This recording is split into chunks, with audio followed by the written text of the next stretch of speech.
everyone, it's Jenny from Little Messy Learners. How are you going? I'm going to show you how to make some coloured rice because we're going to be using this for a few of our Easter activities over this week. So now the great thing is that the rice is back on the shelves again, which is perfect. We've just got some plain rice here.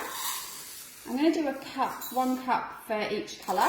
So you literally just need to put some rice in there, like this. Take your food colouring. We're going to use green and yellow because that's a nice Easter colour. A little bit in here. Just give it a stir, and you just make sure that the rice is coated nice and evenly. Some people do add vinegar, but you don't have to. It's entirely up to you. I never do. I just put the food colouring in. Just give it a good stir around there like that. You only need a couple of drops, otherwise you make it too wet. Like that. You see that's nice and coated there. That'll still be a bit sticky, so we're going to leave that to dry just for a few minutes, and then we'll do the other one. So we're going to do a yellow one as well. Just the same, just a couple of drops. Give it a stir, like this. Get a nice yellow colour.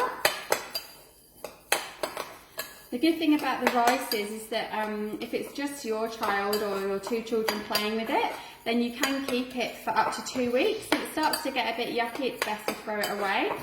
With the little ones, it is fine for them to play with, but just don't let them put it in their mouths if you can help it. But obviously with it being rice, it is taste safe. There we go, so that's that one. And that's as simple as that. There's your coloured rice. So just let that dry in the bowl, and then we can use that to play with in a bit.